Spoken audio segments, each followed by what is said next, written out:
teman-teman semuanya, bagaimana kabarnya? Semoga kabar kalian baik-baik saja ya.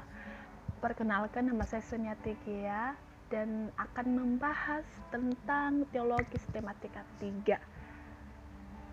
Yang akan kita bahas yaitu soteriologi, kristologi, dan pneumatologi.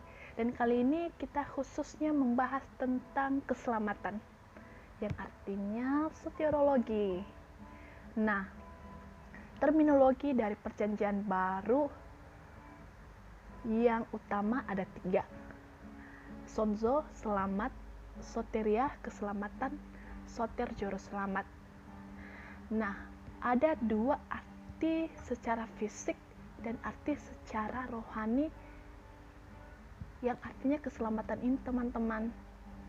Nah, kalau secara fisik, keselamatan bisa berarti terlepas dari atau terbebas dari kehidupan badani atau fisik. Menyelamatkan bisa berarti terlepas dari sesuatu yang bisa menyakitkan atau tertolong. Sedangkan juru selamat adalah julukan yang dipakai untuk dewa-dewa, bahkan juga bagi Kaisar Roma pada saat itu. Dan kita dapat bisa melihat dari Kisah Para Rasul, Lukas, Ibrani 5 ayat 7, ada Ibrani 11 ayat 7, ada Matius, ada Kisah Rasul. Dan setelah kita belajar tentang secara fisik, dan kita juga akan belajar arti secara rohani yang memiliki bagian. Yang pertama,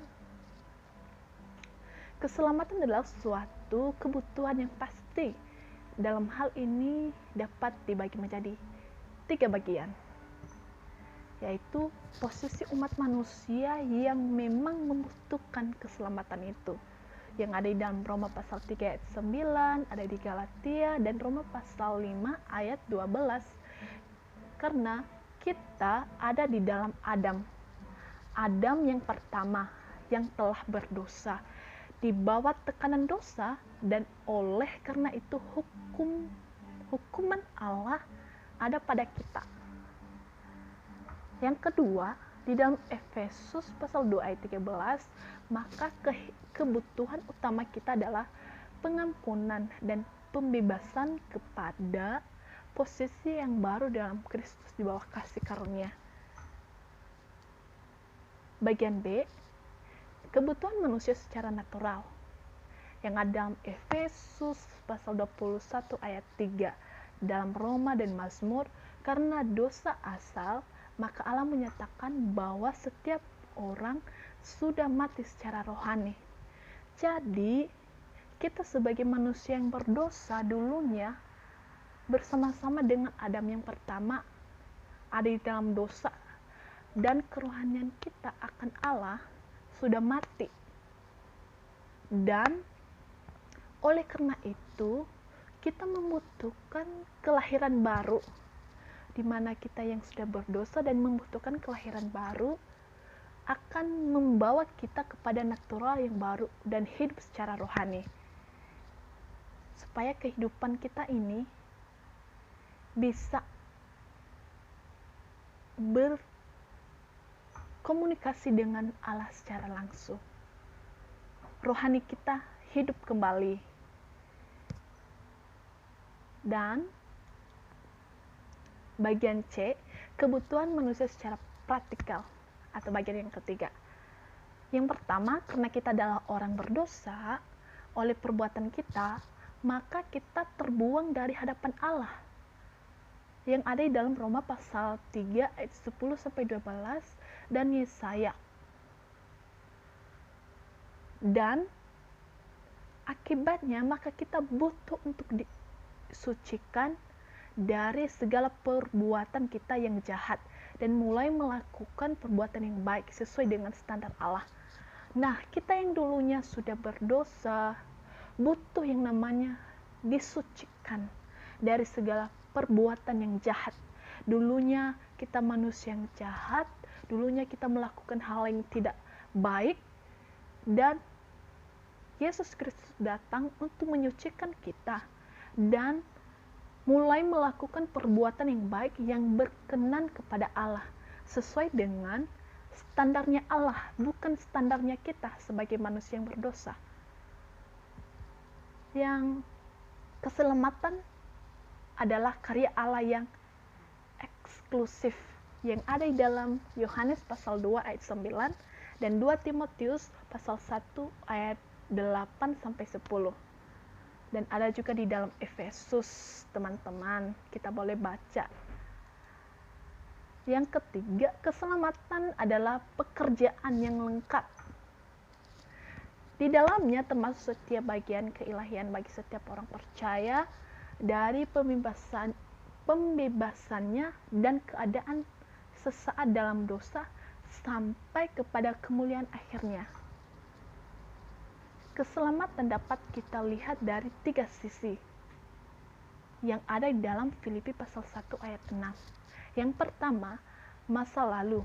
Orang percaya sudah diselamatkan dari hukuman atas dosa, dibenarkan, dan yang disebut juga justifikasi yang ada di dalam Kisah Para Rasul dan 2 Timotius pasal 1 ayat 9. Yang kedua, sekarang orang percaya sedang dibedakan dari kuasa dosa, disucikan, dan dapat disebut dengan santifikasi yang ada dalam Filipi pasal 2 ayat 12 sampai 13. Masa yang akan datang, orang percaya akan diselamatkan dari keberadaan dosa atau kemuliaan yang disebut dengan glorifikasi di dalam Roma pasal 13 ayat 11. Jadi inti dari semua yang kita bahas di sini, teman-teman, bahwa kita adalah manusia yang berdosa. Karena kita adalah keturunan dari Adam yang pertama. Karena Adam telah melakukan dan melanggar apa yang diperintahkan Allah, maka kita sebagai manusia keturunannya juga berdosa. Nah, oleh karena itu Allah datang, Yesus Kristus datang untuk menebus kita dari dosa-dosa yang kita lakukan, supaya kerohanian kita dapat dipulihkan kembali dan kita dapat berkomunikasi dengan Allah dengan baik, supaya hidup kita ini berkenan kepada Allah dan melakukan apa yang Tuhan ingin perbuat di dalam kehidupan kita. Jadi keselamatan ini hanya bisa dilakukan oleh Allah, bukan dengan hasil usaha saudara ya, melainkan dari Yesus Kristus. Nah, mungkin teman-teman semuanya penasaran tentang kelanjutan dan banyak hal lagi yang harus kita bahas. Tetapi saya percaya buat teman-teman semuanya akan semakin merasa ingin tahu kelanjutannya seperti apa sih, dan bagian-bagian apa sih arti dari kristologi, pneumatologi. Untuk itu, buat teman-teman semuanya, jangan pernah bosan-bosan untuk nonton video ini. Sekian teman-teman, saya ucapkan terima kasih. Semoga kalian sehat-sehat selalu. Haleluya. Amin.